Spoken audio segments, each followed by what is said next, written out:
خۆشەویستان بەردەوامە بین لەگەڵتان لەم بەشای قسە لەسەر بابەتێکین کە ڕەنگە هەندێک کات بە مێشک و دەروونمانە هاتبێت هەندێک خەیاڵی بێواتە هەیە لە مێشکی خۆمانالێکی بینەوە دروستی بکەین. اینجا با بزانین ئەم خەیاڵە بێواتایانە چ کاریگەریەک لەسەر دەروون و ژیانمان جێدەیەڵە لێکەوتەکانی چی ئەبێت بۆچی مرۆڤ پەنا ئەباتە بەر ئەوەی کە هەندێک خەیاڵی بێمانە و کە بە هیچ شێوازێک بوونی نییە لە ژیانمانە ئێمە پەنای بۆ ئەبین چی وامان لێ کابرا ئەم بابەتە پەنابەرین جا بۆ ئەوەی بە ورتر بەڕوونتر لەسەر ئەم بابەتە گفتوگۆ بکەین و زانیاری وەرگین ئەمڕۆ زۆر بە خۆشحاڵی میوانداری بەڕێز دکتۆر نزار محەممەد ئەمینمان کردو کە بەڕێزیان پسپۆڕی نەخۆشیە دەروونیەکانن. دکتۆر گیان سلااو لێ بێ و زۆر بەخێر بێ. بانی باش دکتۆر بەخێر بێ. بەیانیت باش سلااو لە ئێوە و لە بینەرەکانیشتان زۆر سپاس. دکتۆر اینجا دەستپێکی گفتوگۆکانمان با هەر سەرەتا لەوە دەست پێ بکەین خەیاڵی بێواتامە بەسمان لێ چییە؟ بۆ دەست پێ بکەین لە کوردەواری خۆمانە ئەڵێن خەون و خەیاڵ قەت خەیاڵیان بە تەنیا باز نەکردووە دائیمەن خەون و خەیاڵی لەگەڵایە. طبعاً شتێکی زۆر ئاساییە و دروستە و تەندروستیشە ئەگەر هەموو کەسێک خەونی هەبێ. یعنی ئێمە هەمومان خەونمان هەیە کەوا بڵێن وڵاتێکی جوان و ڕێک و پێک و بە خزمەت و هەموو شتێک مەزبوط بێوەمانە ئەوەمان هەبێ و کە ئەوە شتێکی مەشروع و دروستە و تەندروستیشە. بەڵام کە ئەچیتە خەیاڵەوە بازێ شت لە ناو مێشکی خۆتا دروست ئەەکەی کەوا ڕەنگە گەیشتن بەو شتە ئەستەم بێ زەحمەت بێ هەرچەنە لە ژیانی مرۆڤە نابێ هیچ شتێک مستەحیل بێ هەر خەیاڵ نییە و گەێنێ بە خەوند بالضبط بەڵام ئەبێ یعنی هینێکی تیا هەبێ پێڵێن ڕاشناڵ بە ئینگلیزی یعنی عەقلانی یعنی کەوا لۆجیکی تیا هەبێ معقول بێت پێگەیشتن بەو ئامانجەیە ئەو خەیاڵە شتێکی کە توانایت هەبێ پێی بگەیت لەبەر ئەوە کە خەیاڵەکە لەوە زیاتر ئەبێ ئیتر بەعزێ شت تۆ تەسەورەکەی ڕەنگە لە حەد تێپەڕی بێ لە سنوور تێپەڕی بێ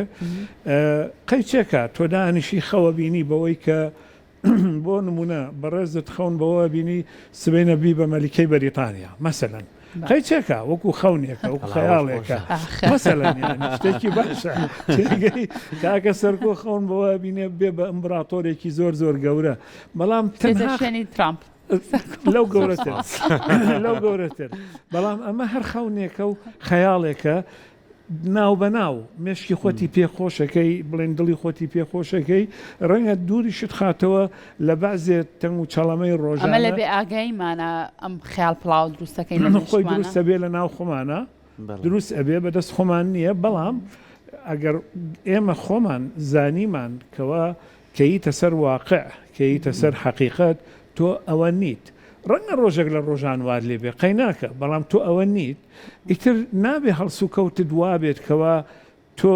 وەکو شاژنی بەریتانی هەڵسو کەوت بکەیت و کاکە سەرکۆ وەکو ئیمبراتۆرێکی زۆر زۆر گەورە ئەمر بکاو ئەم شتانە کە گەیشتی تەواقع واز لەو خەیاڵ پڵاویە ئەهێنی لەو خەیاڵە ناخۆشە ئەهێنی و ئیتر وەکو کەسێکی بڵێن ئاسایی هەڵسو کەوتەکەی قەیناکە. خەونەکە نوعێکی ترە یعنی مەسەرەن دکتۆر بمبورە با هەر لەو خەیاڵای بەرێ بچینە لای خەونەکە یعنی ئەم خەیاڵە لە سروشتی مرۆڤەکانە هەیە بۆ خۆی خەیاڵێکە کاتەوە تا چ کاتێک ئەم خەیاڵە نابێتە نەخۆشیێکی دەرونی تا چ کاتێک کاریگەری لەسەر ژیانی ئاسایی ڕۆژانەی من بەجێ نایڵێت تا چ کاتێک ئەگەر بۆ منە خێزانت هەبێت لەسەر خێزانەکە لێکەوتەی نابێت پێم خۆش لەسەر وەکوتم هەتا ئەم خەیاڵە لە ناو دەرونی خۆتا بێ و تەنها خۆتی پێوە مەشغوڵکەی و هەڵسوکەوتی ڕۆژانەت وانە بێت کە تۆ ئەم خەیاڵە بووە بەڕاستی یعنی وەکوتم بۆ نمونە مەسەلەن فەرمانبەرێک لە دایرەیەکە لەگەڵ ڕێزم هەمومان وەختی خۆی فەرمانبەر بووین پلەیەکی تایبەتی هەیە پلەکەی زۆر زۆر بەرز نییە بەڵام لە خەیاڵی خۆیان ئەو سەرۆکی ئەو فەرمانگەیەیە خۆبەیانی کە ئەچێ بۆ دائیرەکەی نابێکو سەرۆکی ئەو فەرمانگەی هەڵسو کەوت بکا و قسە لەگەڵ خەڵک بکا و مامەڵە لەگەڵ مراجعەکانی بکات ئەمە ئەگەر وای کرد ئەوە بوو بە نەخۆشی بوو بە شتێکی نائاسایی بەڵام تەنها خەیاڵێکە لە ناو مێشکی خۆیان دڵی خۆی پێخۆش دەکات قەیچێکە کێشەی تیانە وەکو وتم ئەگەر گەیشتە دەرەجەیەک کەوا مەسەرەن بۆ نمونە ئێمە لە حاڵەتی نائاساییە یعنی ئەو کەسانەی نەخۆشی دەرونیان هەیە بە ئێمە ئەڵێن لە علمی نەخۆشی دەرونیەکانە ئەڵێ ئەو کەسانەی پیانەڵێن نیورۆسز یعنی زیاد لە حەد خەیاڵیان هەیە قەسر و کۆشک و شت لە ئاسمان بۆ خۆیان دروستەکەن یعنی واتە سەورەکە بڵێن کۆشک و تەلارێکی هەیە لە ئاسمانە بەڵام تایە ناژی بەڵام کە نەخۆشیەکە گەیشتە دەرەجەیە کە لە واقع دابڕای ئەوانەی کە نەخۆشی بۆ نمونە سکیزۆفرینیا و شتیوایان هەیە ئەوانە دا ئەبرێن لە واقع و لە ڕاستیە ئەچن لەناو ئەو کۆشک و تەلارانە ئەژین یعنی وا هەڵسو کەوتەکە کە ئەنەه لەناو ئەوان لای ئەوان ئەبێ بە واقع ئەو کۆشک و تەلارەکە خۆی واژ نییە بۆیش ئەبینی هەڵسو کەوتەکەی جیاوازنجە بۆیە ئەڵێم شتێکی باشە ئێمە خەیاڵمان هەبێت قەیچێکە بەڵە و خەونیشمان هەبێت خەون ئەتوانن ئیشی بۆ بکەین ئەنجامی بدەین و ئیشەڵا پێ ئەگەین بە هەوڵ و کۆششی خۆمان بەڵام خەیاڵەکان بەعزە جارێ ئیمکان نییە تۆ زۆر جار خەیاڵەکان بێ بنەمان ئەسڵ ئەساسی یعنی باشێکی ئەم ئەتوانین بیکەین بە دوو بەشە بەشێکی خۆشیت پێبەخشێ تۆ خاوەنیم کۆشکەیت و لە ناو هەورەکانە بۆ خۆتی ڕۆی ئەمە لانی دەرونی بەشێکی تری بێمنەبایە خەیاڵەکان ئەو بێمنەمای خەیاڵانە جۆری هەیە دکتۆر طبعا وەکو وتم ئەمێنێت تۆ تا چەند تۆ بڕوا بە خۆت ئەهێنی کە ئەو خەیاڵە ڕاستیە ئەگەر بڕوات بە خۆت هێنا کە ئەو خەیاڵە ڕاستیە و هەڵسوکەوتی ڕۆژانەت لەسەر بنەمای یا بەرمەبنای ئەو خەیاڵە ناڕەوایانە بوو ئەوە ئیتر تۆک ئەبرایەکی ئاسایی نابیت یعنی ئینسانێک بی لە خەیاڵە بۆیە ئەبینی بەعزە کەسێک کە سەیری ئەەکەی جلوبەرگێکی لەبەرایە کە لە خەیاڵی کەسانیە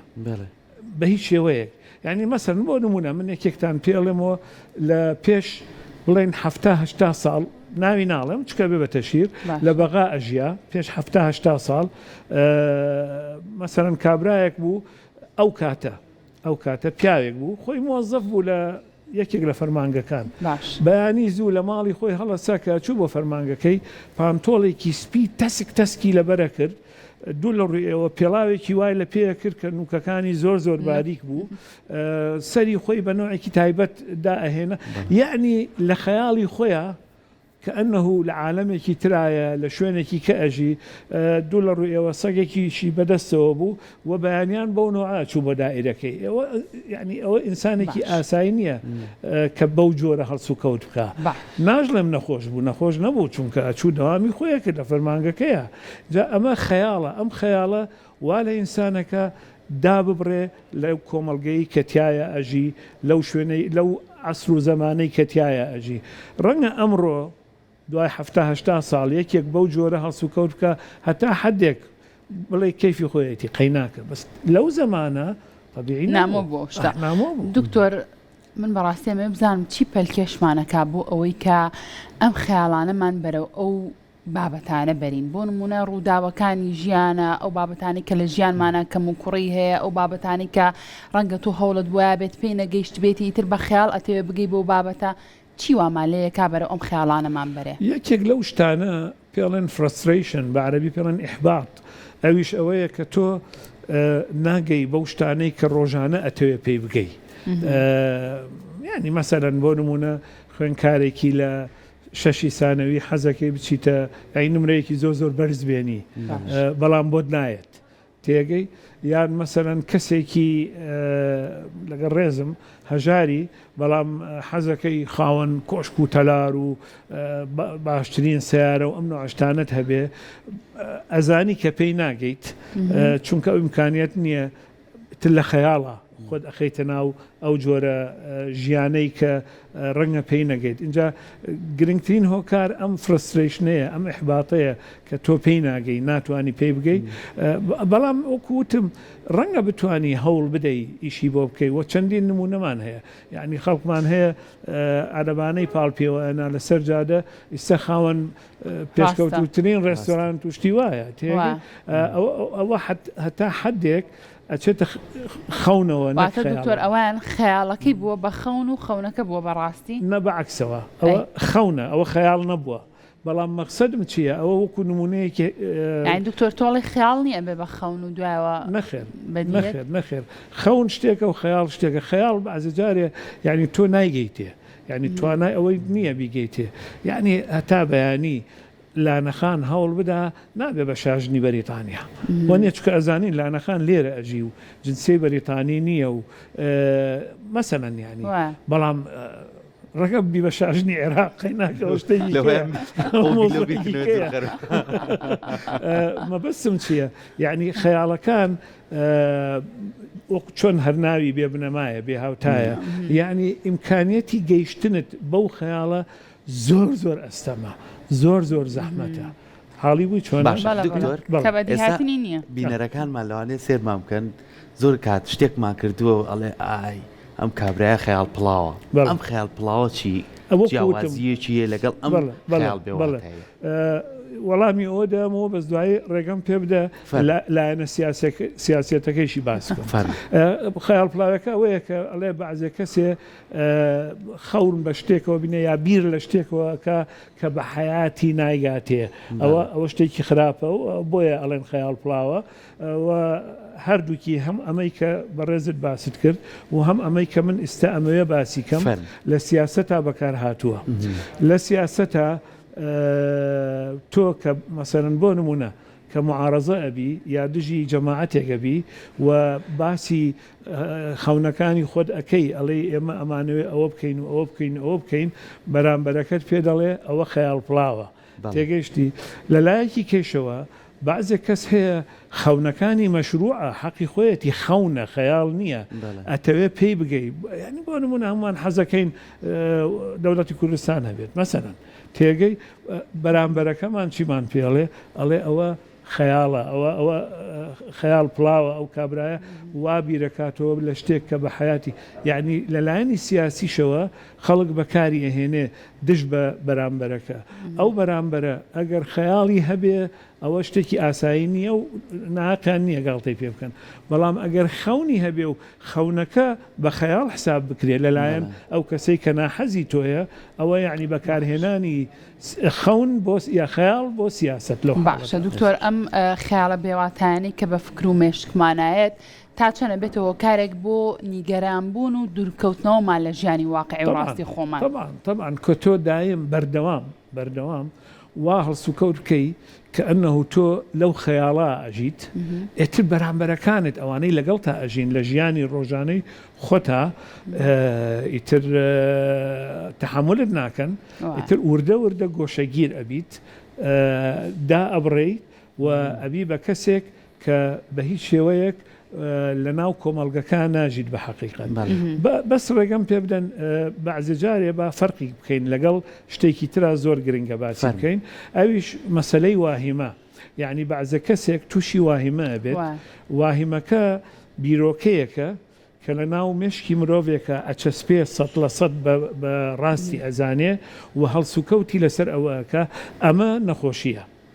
ئەم واهیمەیە بۆ نمونە و کەسانەی کە نەخۆشی مانیایان هەیە کە بەشێکە لە نەخۆشی دووجەمسەری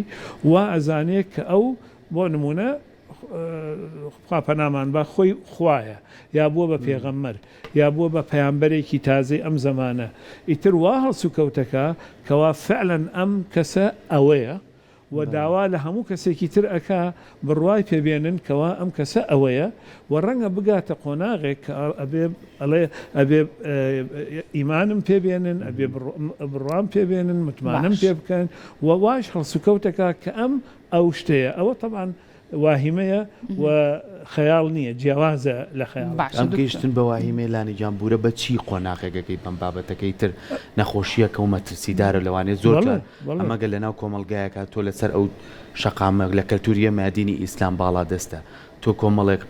قسەی بکەیت نەشیا و بێ لەوانێ تووشی لێکەوتەی لێدان بێت یاخو خراپی بەرام بکرێ ئەمە گرفتێکی گەورەیە لە چ قۆناغێکەوە بێ بەم بابەت چەندین جار ئەوەمان دیوە ئێمە یعنی کە تۆ لە پێشا بە بیرۆکەیەک دەست پێکە بیرۆکەکە وردە چەسپێ لە ناو مێشکدا ئیتر ئەگاتە قۆناغێک کە تۆ 100% بڕوای پێەکەی وەکو نەخۆشەکە ئەڵێم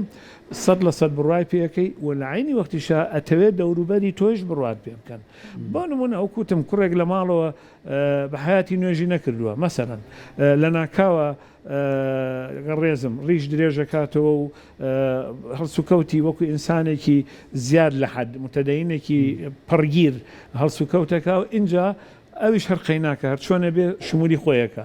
دەسەکە بە فەرزکردنی بەسەر خوشکەکانی دایکی باوکی برای دراوسەکانی ئەبێ هەمووتان واتان لێبێ ئەبێ ئێوە ژوە هەڵسوکەوت بکەن ئەبێ هەمووتان بڕوان پێ بکەن ئەوە تەبعاً لەو حاڵەتە ئەگاتە قۆناغێکەوە هەم ئەبێ بە مەترسی لەسەر خۆی و هەم مەترسیش لەسەر دەوروبەری و ممکنە کارێکی زۆر غەڵەت ئەنجام بدا مەسەرەن بۆ نمونە تەعەدا لە یەکێک بکە بیکوژێ بڵێ وەڵاوە دژی ئاینە یا دژی من هەڵسوکەوتەکە ئەوە تەبعاً ئەگاتە قۆناغێکی زۆر ترسناک وەکوتم ئەوە لە نەخۆشی مانیا و بەعزجارێکیژە نەخۆشی سکیزۆفرینیا دروستە بێ لەبیرمان نەچێ ئەومان لەبیر نەچێ هەنێک دەرمانی مادەی هۆشبەر هەیە کە ئیستا بەداخەوە ئەوە زۆر زەروریە باسی بکەین من لە هەموو دانیشتنێکە لەگەڵ ئێوەی بەڕێزە ئەوە باسەکەم بازێک گەنج ئەبینین لە خەیاڵە ئەژی بۆ چونکە ئەو مادە هۆشبەرانەی بەکارهێناوە کە ئیخاتە قۆناغی خەیاڵا و دوورەکەوێتەوە لە واقعی کە تایە ئەژی لەژێر کاریگەری ئەو مادەیە ئەو خەیاڵی تیا هەیە کە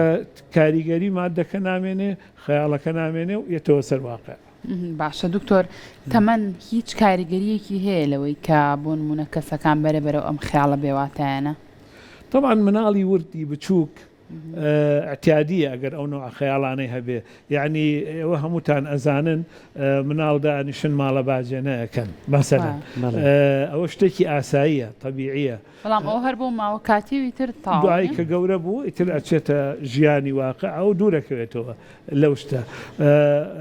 طبعا هەرزەکاریش خەونی خۆی هەیە و خەیاڵی خۆی هەیە ئەویش حەزەکە مەسەرەن ئەگەر کوڕ بێ جوانترین ژن بێنێ و ئەگەر کچ بێ ئەوەی کە بە عەرەبی پێڵێن فارس ئەحلامی هەبێ ئەوە زۆر مەشروعە ئەم جۆرە خەیاڵانە طبیعیە بەڵام وردە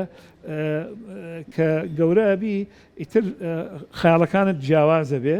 وەکوتم هەتا ئەو خەیاڵە کاریگەری نەبێ لەسەر ژیانی ئاسایی خۆت و دوورت نەخاتەوە لە واقع و تۆ 24 ساعت لەم خەیاڵە نەژیت ئەوە شتێکی مەشروعە قەیناکە بەڵام کە هاتە ئەو قۆناغی کە تۆ ئیتر واز لە ئیش بێنی واز لە کار بێنی واز لە دەوامی ڕۆژانت بێنی واز لە سعیکردن بێنی چونکە هەر لەو خەیاڵە ئاژیت ئەوە طبعا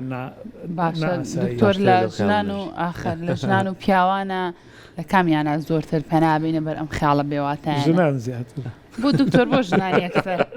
ژنانی داما دکتۆر وێستا لانە باشە سەحەر لێرە بووە دکتۆر وانە پیاوانیش بە هەماشیەوە زۆر بەگریەکە لە بابەتانە هەر من لێرەش ئەو قسەیەم کردووە ژن و پیا و یا نێر و مێ تەواوکەری یەکن هەر یەکە لە بەعزێشتا پێشکەوتوترە لە ڕەگەزی بەرامبەر ئەوە کەیتریش لە بەعزێشتا پێشکەوتوترە لە ڕەگەزی بەرامبەر نە ئەم ئەبێ لافی ئەوە لێباکە ئەم شتانەی لە ناو ئەوایە لەو باشترە نە ئەویش ئەبێ لافی ئەوە لێباکە شتەکانی لە ناوایەتی لەم باشترە هەردووکیان تەواوکەری یەکترن بەبێیەکیش ناتوانن بژین دەسەکانە خۆش بێت دکتۆر سپاس بۆ تۆ بە هیوای ئەوەی کە ئەم بابەتانە زۆر جار ئەڵێ خەیاڵی بێواتە لەوانەیە دەستاژەکە تۆ جێنامۆ بێ بە خەڵک بەڵام کاچیتە ناو ڕووکردنەوەکەوە دەستا لەوانە بینەرەکانمان زۆر کات هەست بکات بڵێ زۆر جار من بەرکەوتنی ئەمەم هەبوو بەس باشە نەبەوتە نەخۆشی دووبار سپاس بۆ دەست خۆش بێت دکتۆر گیان سپاس زانیاریەکانی بەڕێز خۆش بێت دەست خۆش